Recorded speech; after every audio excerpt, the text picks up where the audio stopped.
김정은 국무위원장의 전담 주치의가 가족과 함께 흔적도 없이 사라졌습니다. 하지만 이 의사는 단순한 도망자가 아니었습니다. 8년간 북한 최고위층의 가장 은밀한 의료 기록을 관리해온 핵심 인물이었죠. 김정은의 건강 상태부터 권력층 병동의 충격적인 실상까지 그가 품고 나온 비밀은 상상을 초월했습니다. 그리고 그가 폭로한 북한 의료계의 참상은 과연 무엇이었을까요? 구독과 좋아요를 지금 바로 눌러주시면 김정은 주치의가 직접 증언하는 그 충격적인 이야기가 지금부터 시작됩니다. 저는 12월 17일 새벽 3시에 가족과 함께 평양을 떠났습니다. 김정은의 전담 주치의로 8년간 일했던 제가 돌연 자취를 감춘 겁니다. 보위부에서는 제 집을 뒤지고 병원을 수색했지만 이미 늦었어요. 저희 가족은 이미 국경을 향해 움직이고 있었거든요. 사실 이 모든 건 6개월 전부터 계획했습니다. 김정은의 건강 상태가 급속히 악화되면서 해외 치료진과의 접촉이 잦아졌어요. 그때마다 저는 통역관 역할까지 겸했는데 외국 의료진들이 북한 의료 시설을 보고 충격받는 모습을 직접 목격했습니다. 권력층 전용 병원조차 선진국 기준으로는 형편없는 수준이었거든요. 제가 탈북을 결심한 건 단순히 더 나은 삶을 찾아서가 아니었습니다. 저는 8년간 북한 최고위층의 의료 기록을 관리해왔어요. 김정은뿐만 아니라 김여정, 리설주, 그리고 핵심 간부들의 모든 건강 정보를 알고 있었습니다. 이 정보들은 북한 체제의 가장 깊숙한 비밀 중 하나였죠. 김정은은 당뇨병과 심혈관 질환을 앓고 있었습니다. 체중은 이미 140kg을 넘어섰고 혈압약과 인슐린 없이는 하루도 버틸 수 없는 상태였어요. 하지만 이런 사실은 철저히 은폐됐습니다. 저조차 다른 의료진에게는 거짓 진단서를 작성해줘야 했거든요. 매일 아침 7시면 혈당 수치를 체크해야 했는데 수치가 정상 범위를 벗어날 때마다 긴급 회의가 소집됐습니다. 평양 권력 핵심부에서는 제 실종 소식을 듣자마자 비상 경계령을 발동했습니다. 모든 국경과 공항이 봉쇄됐고 보위부 요원들이 총동원됐어요. 하지만 저는 이미 그들의 수색망을 벗어나 있었습니다. 8년간 권력층 의료를 담당하면서 쌓아온 인맥과 정보력이 있었거든요. 특히 해외 출장 때마다 동행했던 경험이 큰 도움이 됐습니다. 제가 품고 나온 자료는 단순한 의료 기록이 아니었습니다. 북한 권력층의 건강 상태, 해외 치료 내역, 그리고 그들이 숨기고 싶어하는 모든 약점들이 담겨 있었어요. 김정은이 얼마나 자주 의식을 잃는지, 핵심 간부들 중 누가 암 투병 중인지 모든 게 기록돼 있었습니다. 심지어 김여정의 정신과 치료 기록까지 있었거든요. 탈북 과정에서 가장 위험했던 순간은 중국 국경 지대였습니다. 북한 경비대가 수색을 강화한 상황에서 저희는 48시간 동안 산속에 숨어 지내야 했어요. 아내와 두 아이가 추위에 떨고 있을 때 저는 돌이킬 수 없는 선택을 했다는 걸 깨달았습니다. 뒤돌아갈 수도 없고 앞으로 나아갈 수밖에 없는 상황이었거든요. 중국 공안의 추격을 피해 태국으로 향하는 과정도 험난했습니다. 브로커들이 요구하는 돈은 천문학적이었고 언제 배신당할지 모르는 불안감 속에서 지내야 했어요. 하지만 저는 포기할 수 없었습니다.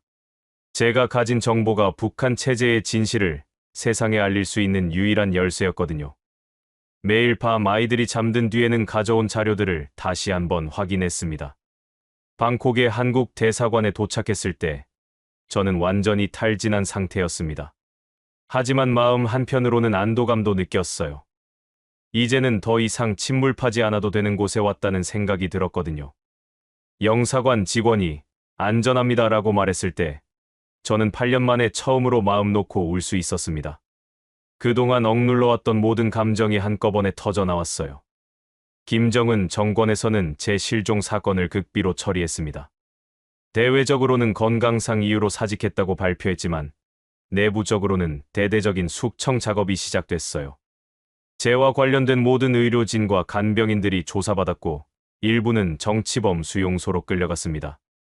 제가 자주 대화했던 간호사 3명은 아직도 소식이 없습니다.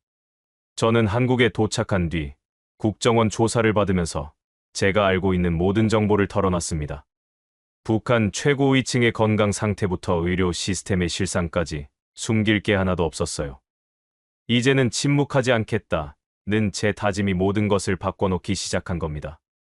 그 결심만이 제가 8년간 목격한 진실을 세상에 알릴 수 있는 유일한 방법이었거든요. 저의 인생이 완전히 뒤바뀐 건 9월의 일이었습니다.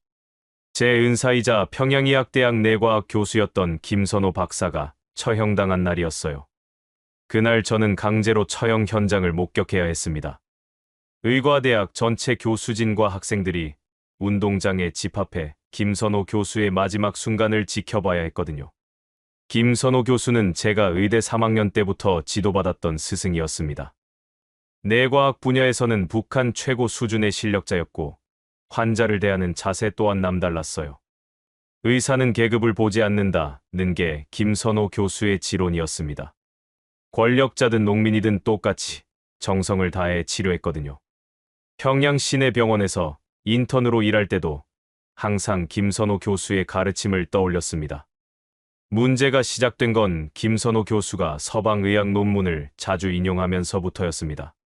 수업 시간에 미국이나 독일의 최신 치료법을 소개하고 학생들에게 이 약에는 국경이 없다고 가르쳤어요. 당시만 해도 저는 그게 잘못된 일인지 몰랐습니다. 오히려 더 많은 걸 배울 수 있어서 좋았거든요. 김선호 교수는 외국 의학 서적을 몰래 구해와서 번역해 주기도 했습니다. 여름, 김선호 교수는 갑자기 수업에 나오지 않았습니다. 학과 사무실에서는 개인 사정으로 잠시 휴강한다고만 했어요. 하지만 며칠 뒤 소문이 돌기 시작했습니다. 김선호 교수가 보위부에 끌려갔다는 거였죠. 죄목은 서방의학 사상 오염 및 반동 행위였습니다. 도대체 의학을 가르치는 게 어떻게 반동 행위가 될 수 있는지 이해할 수 없었어요. 9월 15일 의과대학 전체에 긴급 소집령이 내려졌습니다. 오전 10시까지 운동장에 모이라는 지시였어요. 무슨 일인지 모른 채 운동장에 나가보니 단상 위에 김선호 교수가 서 있었습니다.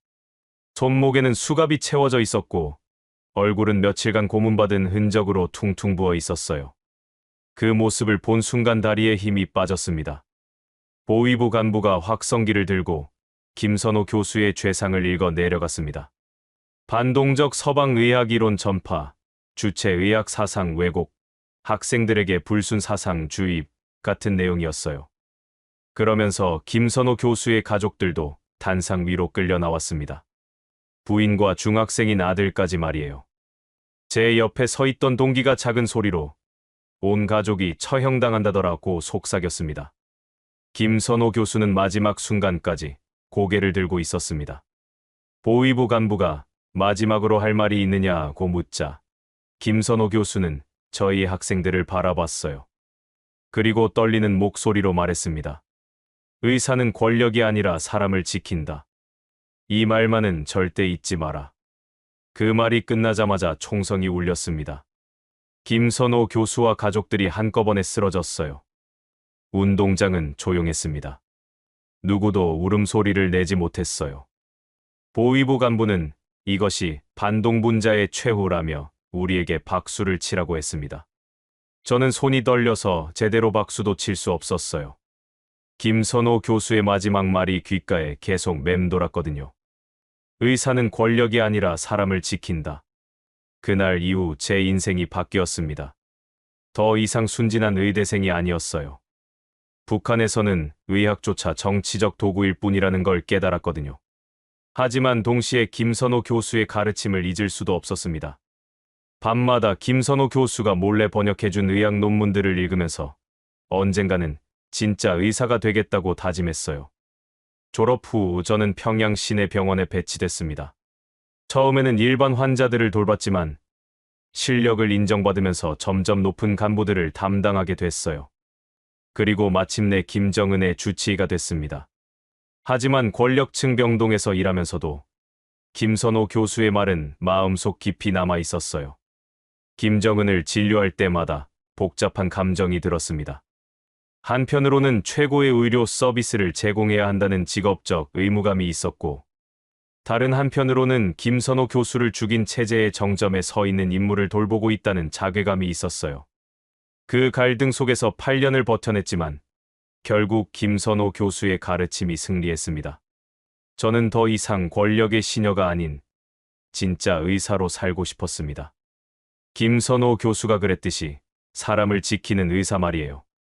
그래서 탈북을 결심했고 지금 이 자리에서 증언하고 있는 겁니다.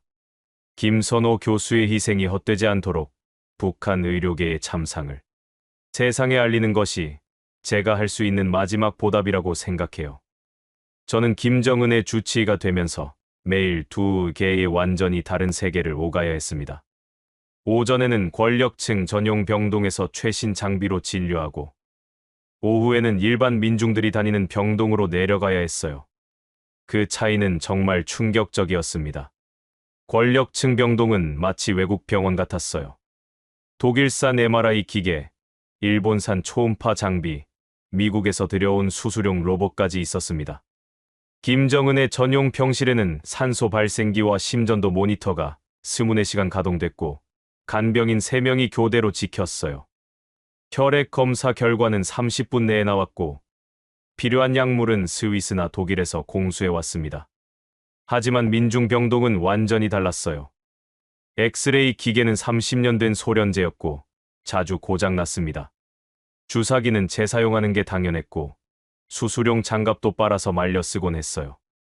가장 기본적인 해열제나 항생제도 부족해서 환자 가족들이 직접 중국에서 구해와야 했습니다. 어느 날 제가 가장 충격받은 일이 있었어요. 오전에 김정은의 혈당 수치를 체크하고 인슐린 주사를 놓아준 뒤 오후에 민중병동으로 내려갔습니다. 그런데 거기서 당뇨병 환자 한 명이 의식을 잃고 쓰러져 있는 걸 봤어요. 인슐린이 없어서 혈당 수치가 위험할 정도로 올라간 상태였습니다. 그 환자는 40대 탄광 노동자였어요. 가족들이 울면서 인슐린만 있으면 살 수 있다고 애원했습니다. 하지만 병원에는 인슐린 재고가 없었어요. 중국에서 구해오려면 한 달 이상 걸릴 상황이었습니다. 저는 위층 권력층 병동에 인슐린이 넘쳐나는 걸 알고 있었지만 한 병도 가져올 수 없었어요. 그 탄광 노동자는 사흘 뒤 사망했습니다. 저는 장례식에도 가지 못했어요. 같은 날 김정은은 혈당 수치가 조금 높다며 최신형 혈당 측정기로 하루에 3번씩 체크하고 있었거든요. 그날 밤 저는 잠을 이룰 수 없었습니다. 제가 정말 의사인지 아니면 단순한 권력의 시종인지 혼란스러웠어요. 민중병동에서는 환자 가족들이 직접 간병을 해야 했습니다. 간호사 한 명이 환자 50명을 돌봐야 하는 상황이었거든요. 수술용 거즈나 붕대가 부족해서 환자 가족들이 천 조각을 가져와 소독해서 쓰곤 했어요. 심지어 수술 후 실밥을 뽑을 때도 가족이 직접 해야 하는 경우가 많았습니다. 반면 권력층 병동에는 간호사 1명당 환자 2명만 배정됐어요. 드문의 시간 전담 간병인이 있었고 식사도 영양사가 따로 관리했습니다. 김여정이 감기에 걸렸을 때는 의료진 5명이 달라붙어서 치료했어요. 그런데 민중병동에서는 폐렴 환자도 제대로 된 항생제 하나 구하기 어려웠습니다.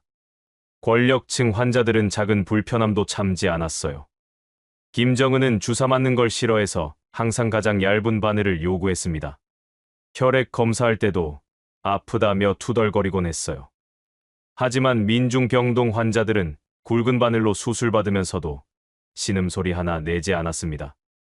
마취제가 부족해서 의식이 있는 상태로 수술받는 경우도 있었거든요. 가장 가슴 아팠던 건 어린이 환자들이었습니다. 권력층 자녀들은 작은 열만 나도 최신 장비로 정밀 검사를 받았어요. 외국에서 수입한 어린이용 해열제와 항생제가 넘쳐났습니다. 하지만 민중병동의 아이들은 기본적인 예방접종도 제때 받지 못했어요. 영양실조로 입원하는 아이들이 매일 있었습니다. 어느 날 5살짜리 여자아이가 폐렴으로 입원했어요. 부모는 탄광 노동자 부부였는데 아이를 위해 온갖 물건을 팔아서 치료비를 마련해 왔습니다. 하지만 필요한 항생제가 없어서 치료를 시작할 수도 없었어요. 그 아이의 어머니가 제 앞에서 무릎을 꿇고 아이만 살려달라고 애원하는 모습을 지금도 잊을 수 없습니다. 같은 시각 권력층 병동에서는 김정은의 조카가 코감기로 입원해 있었어요. 최고급 병실에서 수입 과일을 먹으며 게임을 하고 있었습니다. 그 모습을 보면서 저는 제가 어떤 체제에 복무하고 있는지 깨달았어요. 이건 의료가 아니라 계급 차별이었습니다. 저는 점점 더 환멸을 느꼈습니다. 의과대학에서 배운 히포크라테스 선서가 무색할 정도였어요.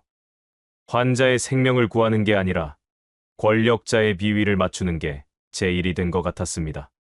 김선호 교수의 가르침이 더욱 절실하게 느껴졌어요. 의사는 권력이 아니라 사람을 지킨다는 그 말이 매일 제 가슴을 파고들었습니다.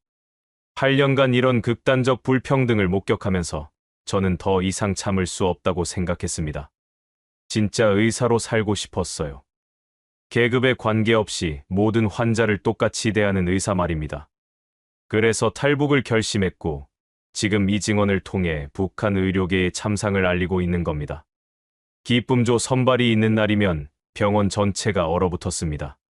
평소에는 환자들과 직원들로 북적이던 복도가 쥐 죽은 듯 조용해졌어요. 모든 의료진이 긴장한 표정으로 업무를 받고 간호사들은 평소보다 더 조심스럽게 움직였습니다. 저 역시 그날만큼은 손이 떨릴 정도로 긴장했어요. 기쁨조 선발 검사는 보통 3개월에 한 번씩 있었습니다. 보위부에서 직접 주관했고 평양 시내 각 병원에서 돌아가며 진행됐어요. 대상은 16세부터 25세까지의 미혼 여성들이었습니다. 용모, 키, 체중은 물론이고 혈액형, 병력, 심지어 가족 성분까지 꼼꼼히 조사했어요. 제가 담당한 건 혈액 검사와 심전도 검사였습니다. 여성들이 한 명씩 들어와서 팔을 내밀면 저는 주사기로 혈액을 채취했어요. 간염, 매독, HIV 같은 감염성 질환 검사가 주목적이었습니다. 그리고 심전도로 심장 이상 여부를 확인했죠. 모든 검사는 철저히 비밀리에 진행됐습니다. 가장 끔찍했던 건 산부인과 검사였어요. 저는 직접 참여하지 않았지만 커튼 하나 사이에서 들려오는 소리를 들어야 했습니다. 차가운 금속 기구 소리와 함께 젊은 여성들의 신음소리가 계속 들렸어요. 어떤 아이들은 검사받다가 울음을 터뜨리기도 했습니다. 그 소리를 들을 때마다 저는 손에 힘이 들어가지 않았어요. 산부인과 의사는 처녀성 여부를 확인하고 임신 가능성이나 부인과 질환이 있는지 검사했습니다. 모든 과정이 기계적으로 진행됐어요. 환자의 수치심이나 공포감은 전혀 고려되지 않았습니다. 오히려 국가를 위한 영광스러운 일이라며 참으라고 했어요. 하지만 그 아이들의 얼굴에서는 영광이 아니라 두려움만 보였습니다. 어느 날 제가 혈액 검사를 하던 중에 특별히 기억에 남는 일이 있었어요. 18세 정도로 보이는 여학생이 들어왔는데 온몸이 떨리고 있었습니다. 주사기를 보자마자 얼굴이 새하얗게 질렸어요. 무섭지 않아요. 조금만 참으세요 라고 말했지만 그 아이는 계속 떨었습니다. 혈액을 채취하는 동안 그 아이가 작은 소리로 물어봤어요. 선생님, 저 정말 기쁨조에 뽑히면 어떻게 되나요? 저는 대답할 수 없었습니다. 모든 게 기밀이었거든요. 그냥 국가에서 잘 돌봐줄 거예요 라고 말할 수밖에 없었어요. 하지만 그 아이의 눈에서는 절망만 보였습니다. 심전도 검사를 할 때도 마찬가지였어요. 가슴에 전극을 붙이는 과정에서 많은 아이들이 부끄러워했습니다. 간호사가 빨리 하세요 라고 재촉하면 아이들은 더욱 위축됐어요. 저는 최대한 빨리 검사를 끝내려고 했지만 그 과정 자체가 그 아이들에게는 큰 상처였을 겁니다. 검사가 끝나고 나면 결과를 취합해서 보위부에 보고해야 했어요. 혈액 검사 결과, 심전도 소견, 그리고 신체 측정 결과까지 모든 게 서류로 작성됐습니다. 그 서류에는 한 명 한 명의 인생이 담겨 있었어요. 누군가는 합격해서 기쁨조가 되고 누군가는 탈락해서 평범한 삶을 살게 되는 거였죠. 합격자 명단이 나올 때마다 복잡한 감정이 들었습니다. 한편으로는 탈락한 아이들이 다행이라는 생각이 들었고 다른 한편으로는 합격한 아이들이 걱정됐어요. 기쁨조로 선발되면 화려한 생활이 보장되지만 동시에 자유를 잃는 거나 마찬가지였거든요. 언제든 김정은의 기분에 따라 운명이 바뀔 수 있었습니다. 가장 힘들었던 건 제 딸 또래의 아이들을 검사할 때였어요. 집에 돌아가면 제 딸이 학교 숙제를 하고 있는데 낮에는 그 또래 아이들을 기쁨조 검사 대상으로 봐야 했습니다. 제 딸이 아빠, 학교에서 기쁨조 이야기가 나왔는데 뭐예요? 라고 물어볼 때마다 대답을 못 하겠더라고요. 검사 과정에서 가장 마음이 아팠던 건 아이들의 눈빛이었습니다. 두려움, 수치심, 그리고 체념이 뒤섞인 그 눈빛을 잊을 수가 없어요. 어떤 아이들은 체념한 듯 순순히 검사를 받았고 어떤 아이들은 끝까지 저항했습니다. 하지만 결국 모든 아이들이 그 과정을 거쳐야 했어요. 저는 그때마다 김선호 교수의 말을 떠올렸습니다. 의사는 권력이 아니라 사람을 지킨다. 하지만 저는 권력을 위해 그 아이들을 검사하고 있었어요. 사람을 지키는 게 아니라 권력의 도구로 사용하고 있었던 겁니다. 그 사실이 점점 더 견디기 어려워졌어요. 8년간 수십 번의 기쁨조 검사에 참여하면서 저는 제 손끝에 묻은 죄책감을 씻어낼 수 없었습니다.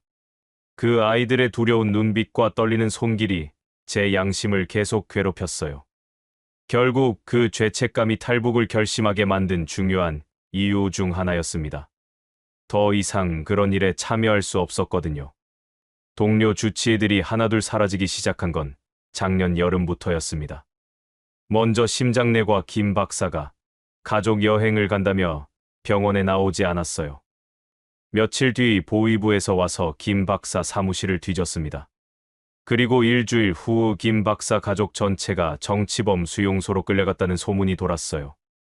다음은 외과 박 과장이었습니다. 김정은의 담낭 수술을 집도했던 의사였어요. 어느 날 갑자기 반국가 활동 혐의로 체포됐습니다. 구체적인 죄목도 공개되지 않았어요. 그냥 하루아침에 사라진 겁니다. 그 뒤로 외과에서는 그의 이름을 언급하는 것조차 금지됐습니다. 가장 충격적이었던 건 정신과 이 부장의 실종이었어요. 김여정의 정신과 치료를 담당했던 의사였습니다. 김여정이 심한 우울증과 불안장애를 앓고 있다는 걸 아는 몇 안 되는 사람 중 하나였어요. 어느 날 아침 출근하지 않더니 그날 저녁 집에서 자살한 채로 발견됐습니다. 하지만 누구도 그걸 자살이라고 믿지 않았어요. 이런 일들이 계속 일어나면서 저는 깨달았습니다. 김정은 주변의 핵심 기밀을 알고 있는 의료진들이 체계적으로 제거되고 있다는 걸 말이에요. 저 역시 언젠가는 그들과 같은 운명을 맞을 수밖에 없었습니다. 김정은의 건강 상태를 가장 잘 아는 사람이 바로 저였거든요. 그날 밤 집에 돌아와서 저는 김선호 교수의 수첩을 꺼냈습니다. 김선호 교수가 처형당하기 전에 제게 몰래 맡겨둔 거였어요. 그 안에는 김선호 교수의 의학 철학과 북한 의료계에 대한 비판이 빼곡히 적혀 있었습니다. 진실은 사람을 살린다는 문장이 첫 페이지에 큰 글씨로 써져 있었어요. 수첩을 읽으면서 저는 김선호 교수의 마지막 말을 다시 떠올렸습니다. 의사는 권력이 아니라 사람을 지킨다. 그동안 저는 권력을 지키는 의사로 살아왔어요. 하지만 이제는 사람을 지키는 의사가 되고 싶었습니다. 그러려면 북한을 떠나야 했어요.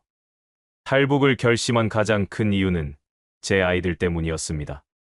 딸은 고등학교 2학년, 아들은 중학교 3학년이었어요. 이 아이들이 저처럼 거짓말을 하며 살아가는 걸 원하지 않았습니다. 진실을 말할 수 있는 곳에서 키우고 싶었어요. 특히 딸이 기쁨조 선발 나이가 다가오고 있어서 더욱 불안했습니다. 계획을 세우기 시작한 건 9월부터였어요. 김정은의 건강이 더욱 악화되면서 해외 의료진과의 접촉이 잦아졌습니다. 그때마다 저는 통역을 겸했는데 그 과정에서 해외 의료계 인맥을 조금씩 쌓을 수 있었어요. 독일 의사 한 명이 제게 북한 의료 시스템에 대해 더 알고 싶다. 개인적인 연락처를 줬습니다. 김정은의 당뇨병이 심해지면서 해외 치료 가능성도 거론됐어요. 스위스나 독일로 가서 췌장 이식 수술을 받아야 한다는 의견이 나왔습니다. 만약 그런 일이 생기면 저도 동행해야 했어요. 그게 탈북의 기회가 될 수 있다고 생각했습니다. 하지만 가족 전체를 데리고 나가는 건 쉽지 않았어요. 보통 해외 출장 때는 가족을 인질로 남겨두거든요. 저는 해외 의료진과의 원활한 소통을 위해 가족 동반이 필요하다는 보고서를 작성했습니다. 아내가 간호사 출신이고 아이들이 언어에 재능이 있다는 점을 강조했어요. 놀랍게도 그 보고서가 승인됐습니다. 김정은의 건강 상태가 워낙 심각해서 모든 가능성을 열어둬야 한다는 판단이었던 것 같아요. 가족 동반 해외 출장 허가가 나자 저는 본격적인 탈북 계획을 세우기 시작했습니다. 가장 중요한 건 자료를 안전하게 빼내는 것이었어요. 김정은과 핵심 간부들의 의료 기록, 북한 의료계의 실상을 담은 문서들을 USB에 저장했습니다. 그리고 그 USB를 의료 장비 속에 숨겨뒀어요. 보안 검색에 걸리지 않을 만한 곳이었습니다. 아내에게는 11월 말에야 탈북 계획을 털어놨어요. 처음에는 크게 놀라더니 아이들은 어떻게 하냐며 걱정했습니다. 하지만 제가 동료들이 하나씩 사라지는 이야기를 해주자 아내도 심각성을 깨달았어요. 언젠가는 우리도 그렇게 될 수 있다는 걸 인정했습니다. 아이들에게는 아빠 일 때문에 잠시 해외에 나가게 됐다고만 했어요. 탈북이라는 말은 할 수 없었습니다. 만약 계획이 실패하면 아이들까지 위험해질 수 있었거든요. 아이들은 단순히 여행 정도로 생각하고 있었어요. 12월 초, 김정은의 건강이 급격히 악화됐습니다. 혈당 수치가 위험 수준까지 올라가고 의식을 잃는 횟수도 잦아졌어요. 해외 치료가 불가피한 상황이 됐습니다. 그때 저는 가족과 함께 선발대로 먼저 나가서 현지 병원과 협의하겠다고 제안했어요. 그 제안이 받아들여지면서 저희 가족의 출국 허가가 나왔습니다. 12월 17일 새벽 비행기로 중국을 거쳐 독일로 가는 일정이었어요. 하지만 저는 독일에 도착할 생각이 없었습니다. 중국에서 바로 탈북 경로로 빠질 계획이었거든요. 김선호 교수의 가르침대로 이제는 진실로 사람을 살리고 싶었습니다. 12월 17일 새벽 4시 평양공항으로 향하는 차 안에서 저는 온몸이 식은땀으로 젖어 있었습니다. 아내는 제 손을 꽉 잡고 있었고 아이들은 아직 잠이 덜 깬 채로 멍하니 앉아 있었어요. 공항까지 가는 30분이 마치 30시간처럼 길게 느껴졌습니다. 공항 입구에서부터 보위부 요원들이 삼엄하게 경비를 서고 있었어요. 평소보다 훨씬 많은 인원이 배치돼 있었습니다. 저는 가슴이 쿵쿵 뛰는 걸 느꼈어요. 혹시 제 탈북 계획이 발각된 건 아닌지 불안했습니다. 하지만 표정은 최대한 평정심을 유지하려고 노력했어요. 첫 번째 검색대에서 신분증과 출국 허가서를 제시했습니다. 보위부 요원이 서류를 유난히 오래 들여다봤어요. 김정은 동지 치료를 위한 선발대 출국이군요라고 말하더니 다른 요원과 뭔가 속삭였습니다. 저는 목구멍이 바짝 마르는 걸 느꼈어요. 의료 장비는 어디 있습니까? 요원이 물었습니다. 저는 미리 준비해둔 의료용 가방을 보여줬어요. 혈압계, 청진기, 그리고 각종 진단 장비들이 들어 있었습니다. 그 중에 USB가 숨겨진 초음파 기기도 있었어요. 요원이 하나씩 확인하는 동안 저는 숨을 참고 있었습니다. 다행히 초음파 기기는 그냥 넘어갔어요. 복잡한 의료 장비라서 자세히 들여다보지 않았습니다. 하지만 제 노트북을 켜보라고 했어요. 업무 관련 자료가 있는지 확인해야 한다는 이유였습니다. 저는 미리 준비해둔 가짜 의료 자료들을 보여줬어요. 두 번째 관문은 더욱 까다로웠습니다. 가족 전체가 따로 불려가서 개별 신문을 받았어요. 아내와 아이들이 다른 방으로 끌려가는 걸 보면서 저는 다리에 힘이 빠졌습니다. 만약 아이들이 실수로 뭔가 말한다면 모든 게 끝날 수 있었거든요. 제 신문은 30분간 계속됐습니다. 해외 출장 목적이 무엇이냐? 현지에서 누구를 만날 예정이냐? 언제 돌아올 예정이냐? 같은 질문들이었어요. 저는 미리 외워둔 답변을 차분하게 말했습니다. 김정은 동지의 치료를 위해 독일 의료진과 사전 협의를 하고 현지 병원 시설을 점검한 뒤 일주일 내에 복귀할 예정이라고 했어요. 신문관이 제 눈을 뚫어지게 쳐다보며 물었습니다. 가족을 동반하는 이유가 무엇입니까? 저는 미리 준비한 답변을 했어요. 아내가 간호사 출신이라 현지에서 도움이 될 것이고 아이들은 독일어와 영어에 능통해서 통역 보도를 할 수 있다고 말했습니다. 사실 아이들은 독일어를 전혀 모르지만 확인할 방법이 없었거든요. 가장 위험한 순간은 신문관이 현지 연락처를 대보라고 했을 때였어요. 저는 독일 의사에게서 받은 명함을 보여줬습니다. 신문관이 그 자리에서 국제전화를 걸더라고요. 다행히 그 독일 의사가 전화를 받았고 저와의 만남이 예정돼 있다고 확인해 줬습니다. 그 순간 저는 살았다는 생각이 들었어요. 아내와 아이들의 신문도 무사히 끝났습니다. 아이들은 단순히 아빠 일 따라가는 거라고 대답했고 아내는 남편 업무 보조라고 말했어요. 다행히 누구도 의심스러운 답변을 하지 않았습니다. 가족 모두가 다시 합류했을 때 저는 안도의 한숨을 쉬었어요. 세 번째 관문은 수화물 검사였습니다. 모든 가방을 뒤져서 하나하나 확인했어요.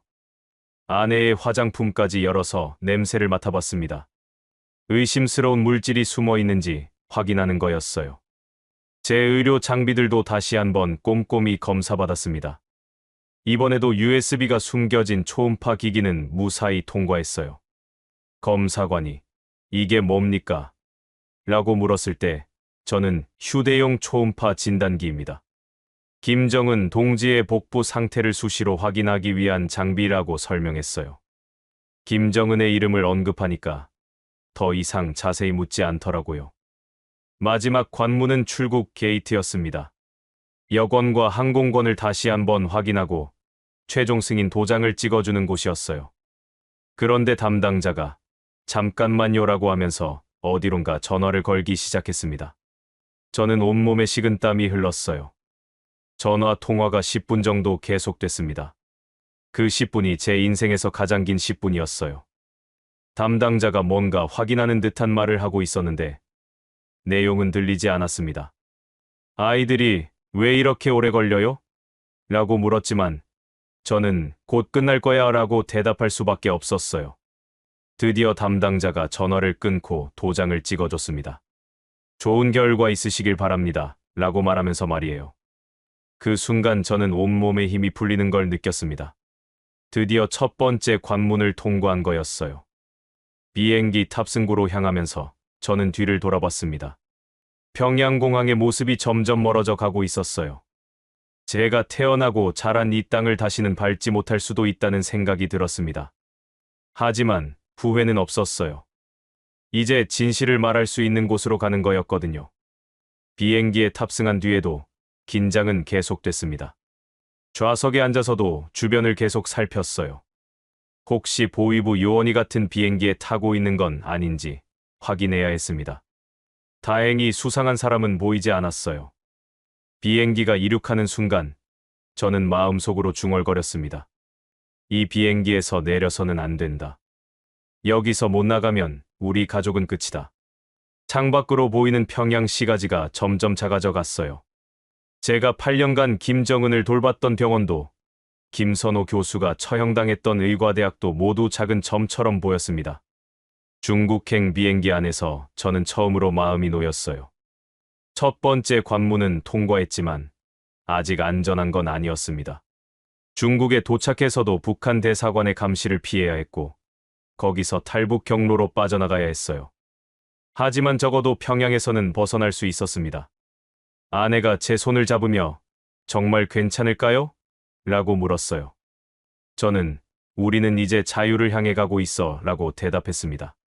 아이들은 여전히 단순한 여행 정도로 생각하고 있었지만 곧 모든 진실을 알게 될 거였어요. 비행기가 구름 위로 올라가면서 저는 새로운 인생의 시작을 느꼈습니다. 베이징 공항에 도착하자마자 북한 대사관 직원이 저희를 마중 나와 있었습니다. "김 동지, 고생하셨습니다 라며 반갑게 인사했지만 저는 그 미소 뒤에 숨은 감시를 느낄 수 있었어요. 공항에서 대사관까지 가는 차 안에서도 계속 질문을 받았습니다. 대사관에 도착하니 생각보다 훨씬 삼엄했어요. 입구부터 보안 검색대가 있었고 CCTV가 곳곳에 설치돼 있었습니다. 안전을 위한 조치라고 했지만 저는 이곳이 또 다른 감옥이라는 걸 직감했어요. 평양에서 벗어났다고 안심했던 게 너무 순진한 생각이었습니다. 숙소로 배정받은 곳은 대사관 내부의 게스트하우스였어요. 방 2개짜리 작은 아파트였는데 곳곳에 도청 장치가 있을 거라고 생각했습니다. 화장실에서도 조심스럽게 말해야 했어요.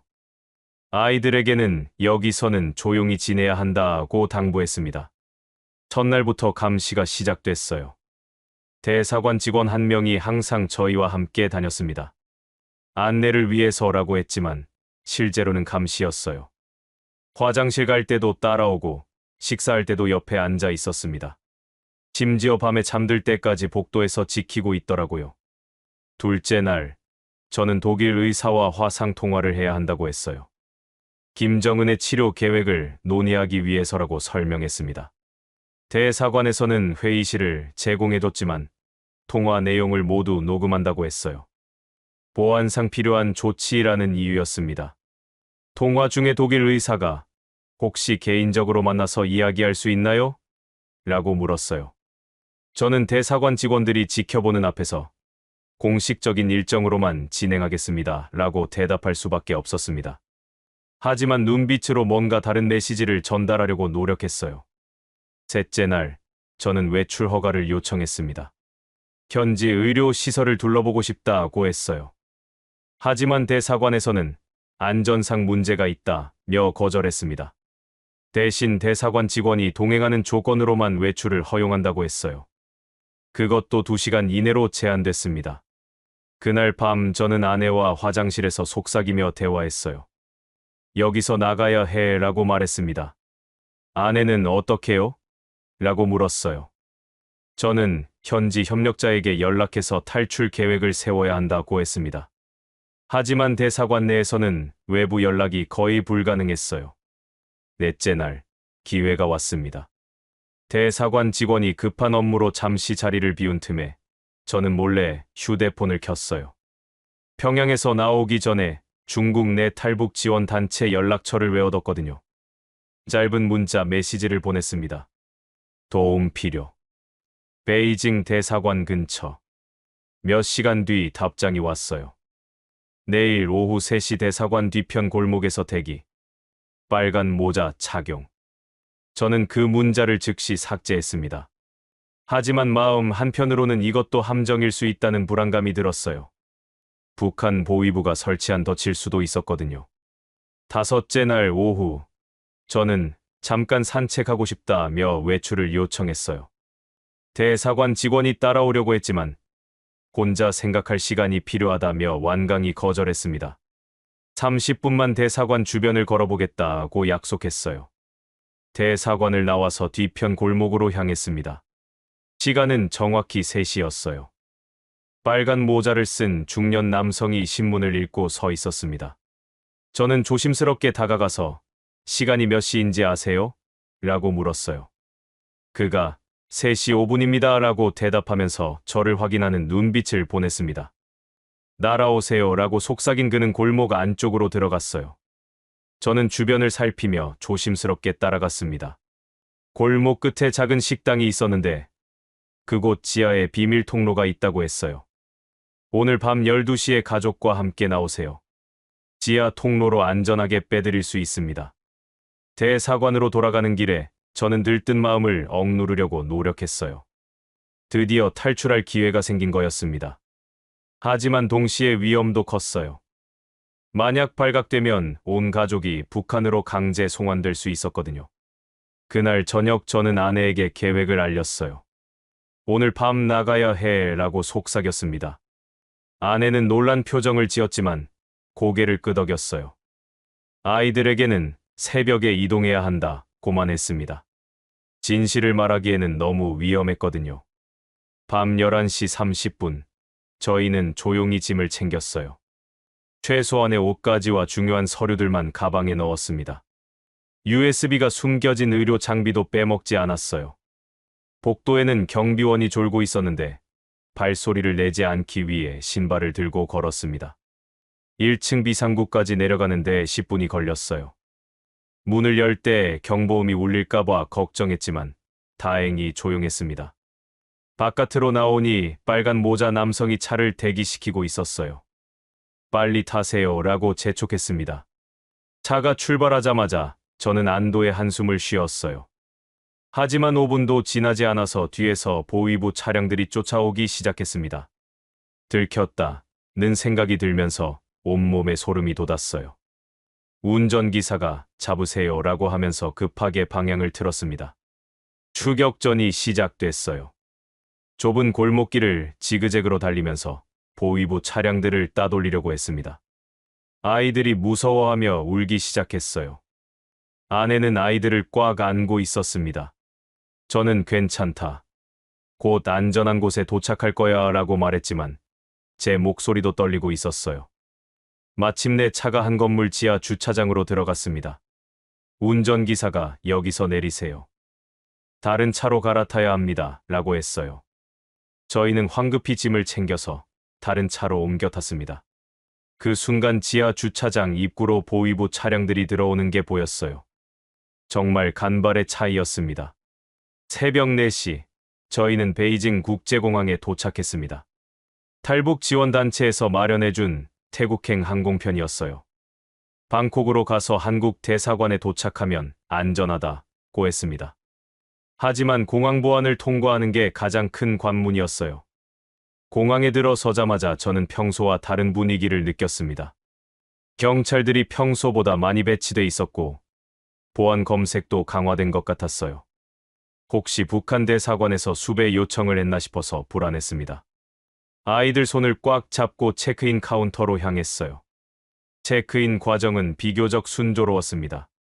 탈북 지원단체에서 준비해준 가짜 여권과 항공표였는데 문제없이 처리됐어요. 하지만 진짜 시험은 출국 심사대에서 시작될 거라는 걸 알고 있었습니다. 그곳에서 발각되면 모든 게 끝나는 거였거든요. 출국 심사대 앞에는 긴 줄이 서 있었어요. 저희 차례가 올 때까지 30분 정도 기다려야 했습니다.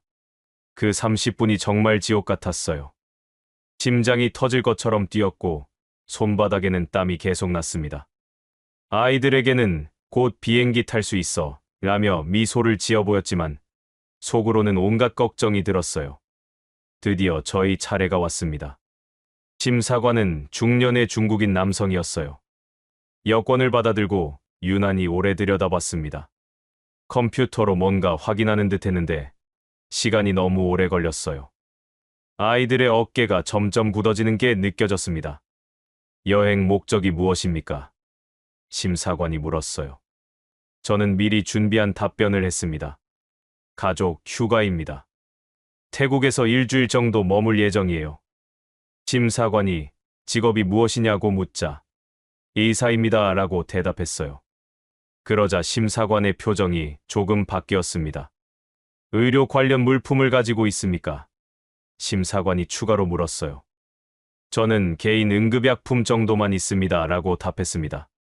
사실 의료 장비 가방에는 USB가 숨겨져 있었지만 그걸 말할 수는 없었거든요. 심사관이 다시 컴퓨터를 확인하기 시작했습니다. 그때 뒤에서 누군가 제 이름을 부르는 소리가 들렸어요. 김 박사님, 돌아보니 북한 대사관 직원이 공항 경찰과 함께 달려오고 있었습니다. 제 심장이 멈춘 것 같았어요. 들켰다는 생각에 다리에 힘이 풀렸습니다. 하지만 심사관이 재빨리 여권에 출국 도장을 찍어주며 가십시오라고 말했어요. 저는 가족들을 재촉해서 급히 출국장 안으로 들어갔습니다. 뒤에서 북한 대사관 직원이 뭔가 소리치고 있었지만 이미 출국 심사를 통과한 뒤였어요. 공항 경찰이 여기는 출입 금지 구역이라며 그들을 막는 소리가 들렸습니다. 출국장 안으로 들어서자 저는 온몸에 힘이 풀렸어요. 벤치에 주저앉아서 숨을 고르기 시작했습니다. 아내가 정말 괜찮은 거예요? 라고 물었어요. 저는 이제 안전해라고 대답했지만 아직 완전히 안전한 건 아니었습니다. 비행기에 탑승할 때까지는 긴장을 늦출 수 없었어요.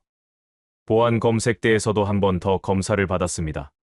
의료 장비 가방을 엑스레이에 통과시킬 때 검색요원이 이게 뭡니까? 라고 물었어요. 저는 의료용 진단기입니다. 라고 설명했습니다. 다행히 USB가 숨겨진 초음파 기기는 의심받지 않았어요. 탑승 게이트에서 대기하는 동안에도 주변을 계속 살폈습니다. 혹시 북한 요원이 따라왔을 수도 있었거든요. 하지만 수상한 사람은 보이지 않았어요. 아이들은 피곤해서 의자에서 잠들어 있었고, 아내는 제 손을 꽉 잡고 있었습니다. 비행기 탑승이 시작됐을 때, 저는 마침내 안도의 한숨을 쉬었어요. 탑승권을 보여주고 비행기에 올라타는 순간, 정말로 자유를 향해 가고 있다는 실감이 났습니다. 좌석에 앉아서 안전벨트를 매면서 드디어 해냈다는 생각이 들었어요. 비행기가 이륙하기 전까지도 긴장은 계속됐습니다. 혹시 이륙 직전에 누군가 비행기에 올라와서 저희를 끌어내려가는 건 아닌지 불안했어요. 하지만 비행기는 예정 시간에 맞춰 활주로로 나갔고 드디어 이륙했습니다. 창밖으로 중국 땅이 점점 멀어져 가는 걸 보면서 저는 눈물이 났어요. 정말로 북한과 중국을 벗어난 거였습니다. 이제 태국에 도착해서 한국 대사관에 가기만 하면 됐어요. 아내도 울고 있었고 아이들은 여전히 무슨 일인지 모른 채 잠들어 있었습니다. 기내에서 승무원이 방콕까지 4시간 소요됩니다 라고 안내했을 때 저는 처음으로 마음이 놓였어요. 4시간 뒤면 진짜 자유로운 땅에 도착하는 거였습니다. 김정은의 의료 기록이 담긴 USB도 무사히 가지고 나왔고 가족도 모두 안전했어요. 비행기 안에서 저는 김선호 교수를 떠올렸습니다. 의사는 권력이 아니라 사람을 지킨다는 그의 가르침대로 이제 저는 진실로 사람을 지킬 수 있게 됐어요. 북한에서 목격한 모든 참상을 세상에 알려서 더 이상 그런 일이 반복되지 않도록 하고 싶었습니다. 방콕 상공을 날아가면서 저는 새로운 인생의 시작을 느꼈어요. 방콕에서 한국 대사관에 도착했을 때 저는 완전히 탈진한 상태였습니다. 며칠간의 도주와 긴장으로 몸과 마음이 모두 지쳐 있었어요. 대사관 직원이 안전합니다라고 말했을 때 저는 그 자리에서 주저앉아 울음을 터뜨렸습니다. 8년 만에 처음으로 마음 놓고 울 수 있었거든요. 대사관에서의 일주일은 정말 꿈 같았어요. 아무도 저희를 감시하지 않았고 자유롭게 말할 수 있었습니다. 아이들에게도 드디어 진실을 말해줄 수 있었어요. 우리는 이제 북한으로 돌아갈 수 없어. 하지만 더 자유로운 곳에서 살 수 있게 됐다고 설명했습니다. 인천공항에 도착한 날은 12월 31일이었어요. 국정원 직원들이 마중 나와 있었고 대한민국에 오신 걸 환영합니다 라고 인사했습니다. 그 말을 들었을 때 저는 정말로 자유로운 나라에 왔다는 실감이 났어요. 공항에서 나오면서 본 서울 시내의 불빛들이 너무나 밝고 아름다웠습니다. 가장 충격적이었던 건 공항 의료센터 안내판이었어요. 스문의 시간 응급의료 서비스라고 써 있었습니다. 북한에서는 권력자만 누릴 수 있었던 스문의 시간 의료 서비스가 한국에서는 누구에게나 열려 있다는 걸 보고 놀랐어요. 이게 바로 제가 꿈꿔왔던 의료 시스템이었습니다. 국정원 조사는 한 달간 계속됐어요. 저는 김정은의 건강 상태부터 북한 권력층의 의료 실상까지 모든 걸 털어놨습니다. USB에 저장된 의료 기록들도 모두 제출했어요. 조사관들은 이런 자료는 처음 봤다며 놀라워했습니다. 특히 김정은의 당뇨병 진료 기록과 핵심 간부들의 건강 상태 자료에 큰 관심을 보였어요. 조사 과정에서 가장 힘들었던 건 기쁨조 검사에 대한 증언이었습니다. 그 젊은 여성들의 두려운 눈빛을 다시 떠올리는 게 너무 괴로웠어요. 하지만 진실을 말해야 한다는 사명감으로 모든 걸 증언했습니다. 더 이상 그런 일이 반복돼서는 안 된다는 마음이었거든요. 하나원에서의 3개월은 새로운 세상에 적응하는 시간이었어요. 한국의 의료 시스템을 배우고 사회 제도를 익혔습니다. 가장 놀라웠던 건 의료보험 제도였어요. 소득에 관계없이 모든 국민이 기본적인 의료 서비스를 받을 수 있다는 게 신기했습니다. 하나원을 나온 뒤 저는 서울 시내 병원에서 일하기 시작했어요. 의료 시스템이나 의료 장비들이 많이 달라 보조의사로 말이에요. 처음에는 한국의 의료 시스템이 낯설었지만 곧 적응할 수 있었습니다. 가장 기뻤던 건 환자를 계급으로 구분하지 않는다는 점이었어요. 재벌이든 노동자든 똑같은 치료를 받는 모습을 보며 감동했습니다. 어느 날 응급실에서 교통사고 환자를 치료하게 됐어요. 중상을 입은 50대 남성이었는데 신분증을 확인해보니 일용직 노동자였습니다. 북한이었다면 제대로 된 치료를 받기 어려웠을 환자예요. 하지만 한국에서는 최선의 치료를 받았고 완전히 회복됐습니다. 그 환자가 퇴원하면서 제게 선생님 덕분에 살았습니다 라고 인사했을 때 저는 김선호 교수의 말을 떠올렸어요. 의사는 권력이 아니라 사람을 지킨다. 드디어 저도 진짜 의사가 된 것 같았습니다. 계급에 관계없이 모든 환자를 똑같이 대하는 의사 말이에요. 6개월 뒤 저는 언론에 북한 의료계의 실상을 폭로하기 시작했어요. 처음에는 망설였습니다. 혹시 북한에 남은 동료들에게 피해가 갈까봐 걱정됐거든요. 하지만 더 많은 사람들이 진실을 알아야 한다는 생각이 들었어요. 첫 번째 인터뷰에서 저는 이렇게 말했습니다. 북한에서 의학은 생명을 살리는 도구가 아니라 권력을 지키는 도구였습니다. 그 말이 방송으로 나가자 큰 반향을 일으켰어요. 국내뿐만 아니라 해외 언론에서도 관심을 보였습니다. 가장 충격적이었던 증언은 김정은의 건강 상태에 대한 것이었어요. 김정은은 심각한 당뇨병과 심혈관 질환을 앓고 있으며 언제든 위험한 상황이 올 수 있다고 공개했습니다. 이 증언은 국제적으로 큰 화제가 됐어요. 기쁨조 검사에 대한 증언도 많은 사람들에게 충격을 줬습니다. 16세부터 25세까지의 여성들이 강제로 신체 검사를 받았고 그 과정에서 인권유린이 자행됐다고 폭로했어요. 이 증언을 통해 국제사회가 북한 인권 문제에 더 관심을 갖게 됐습니다. 언론 인터뷰가 계속되면서 저는 북한에서 함께 방송하는 탈북민들을 만나게 됐어요. 놀랍게도 고위 간부나 김정은, 최측근에서 일했던 사람들이 많았습니다. 저처럼 양심의 가책을 느끼고 탈북한 사람들이었어요. 그들과 함께 북한 진실증언단을 만들었습니다. 각자의 경험을 바탕으로 북한 체제의 실상을 알리는 활동을 시작했어요. 저는 의료 분야를, 다른 분들은 정치, 경제, 교육 분야를 담당했습니다. 1년이 지나면서 저는 탈북민들을 위한 의료 봉사도 시작했어요. 많은 탈북민들이 북한에서의 영양실조나 고문 후유증으로 고생하고 있었거든요. 무료 진료를 해주면서 이제는 모든 게 괜찮을 거예요 라고 위로해줬습니다. 어느 날 진료실에 온 탈북민 할머니가 저에게 말했어요. 선생님도 북한에서 오셨다니 반갑습니다. 거기서는 아파도 병원 갈 엄두를 못 냈는데 여기서는 공짜로 치료받을 수 있어서 고맙습니다. 그 말을 들으며 저는 제가 올바른 선택을 했다는 확신이 들었어요. 2년째 되는 해에는 국제인권단체들과도 협력하기 시작했어요. UN 북한인권조사위원회에서 증언 요청이 왔고 저는 기꺼이 참여했습니다. 북한 의료계의 참상을 전 세계에 알려야 한다는 생각이었거든요. 지금 저는 서울의 한 대학병원에서 내과 전문의로 일하고 있습니다.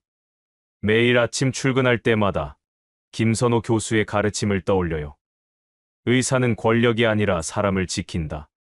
이제 저는 진실로 사람을 지키는 의사가 됐습니다. 아이들도 한국 생활에 잘 적응했어요. 딸은 의대에 진학해서 저처럼 의사가 되고 싶다고 합니다. 아들은 국제관계학을 전공해서 통일 전문가가 되겠다고 해요. 두 아이 모두 아빠처럼 진실을 말하는 사람이 되고 싶다고 말합니다.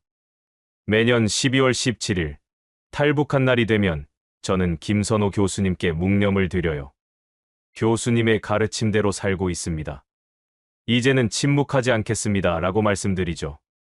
그리고 북한에 남아있는 동료들도 언젠가는 자유를 찾을 수 있기를 기도합니다. 국정원 조사와 하나원 교육을 마친 뒤 저는 언론에 북한 의료계의 참상을 폭로하기 시작했습니다. 첫 번째 방송 출연은 정말 떨렸어요. 카메라 앞에서 저는 8년간 김정은의 주치의로 일했습니다 라고 말하는 순간 제 인생이 완전히 바뀐다는 걸 느꼈거든요. 놀랍게도 그 방송에는 저보다 먼저 탈북한 고위 간부들이 많이 출연하고 있었어요.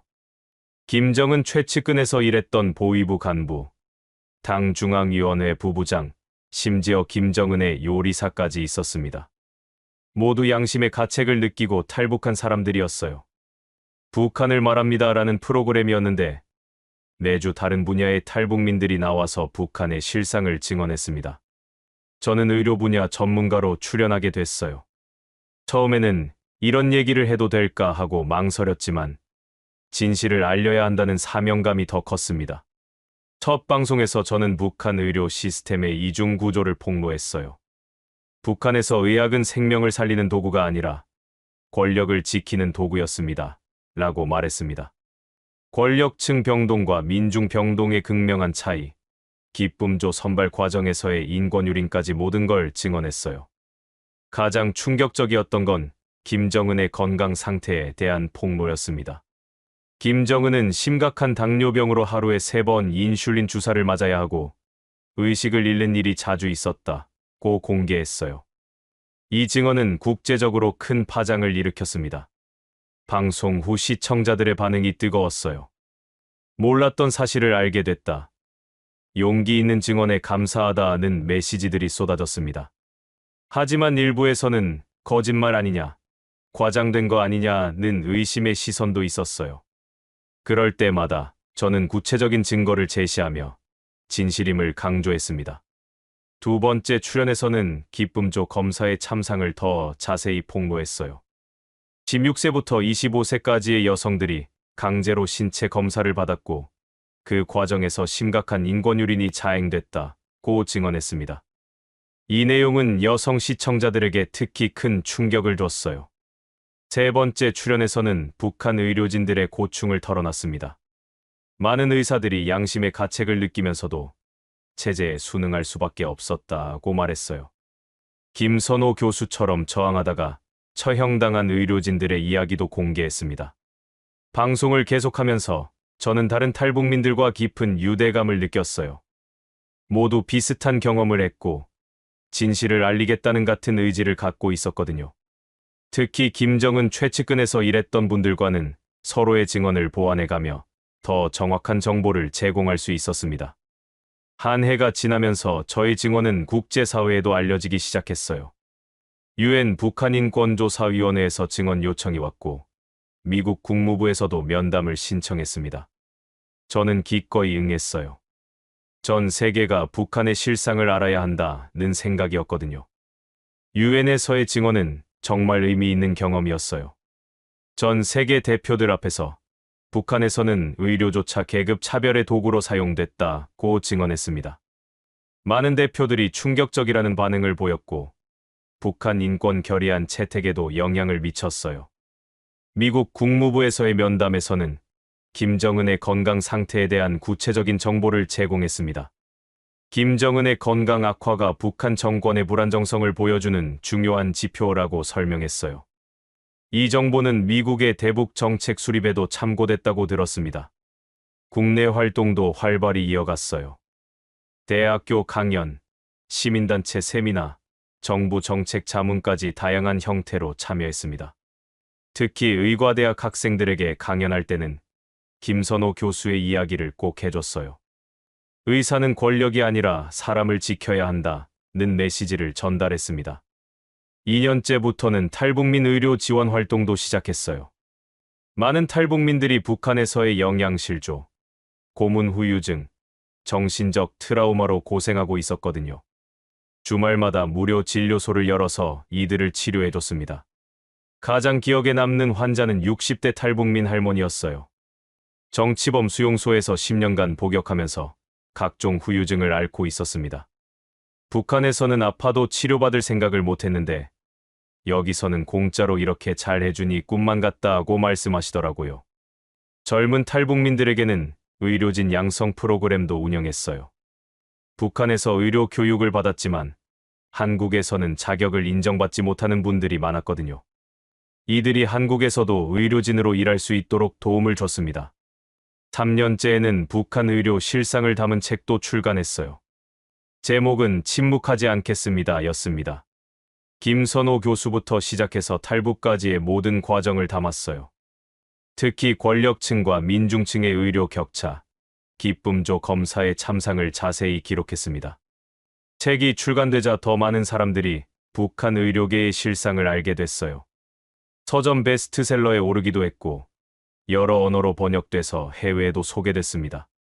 이런 책을 써줘서 고맙다는 독자들의 편지를 받을 때마다 보람을 느꼈어요. 현재 저는 서울의 한 대학병원에서 내과 전문의로 일하면서 동시에 북한 인권 활동가로도 활동하고 있습니다. 매일 아침 출근할 때마다 김선호 교수님을 떠올려요.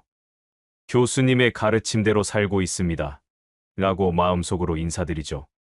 딸은 의과대학에 진학해서 아빠처럼 사람을 치료하는 의사가 되고 싶다고 말합니다. 아들은 국제관계학을 전공해서 통일 후 북한 의료 시스템 재건에 기여하고 싶다고 해요. 두 아이 모두 진실을 추구하는 사람으로 자라고 있어서 뿌듯합니다. 김선호 교수님이 마지막에 하신 말씀처럼 저는 이제 진실로 사람을 살리고 있습니다. 북한에서는 권력을 지키는 의사였지만 한국에서는 사람을 지키는 의사가 됐어요. 더 이상 침묵하지 않겠다는 다짐으로 오늘도 증언을 이어가고 있습니다.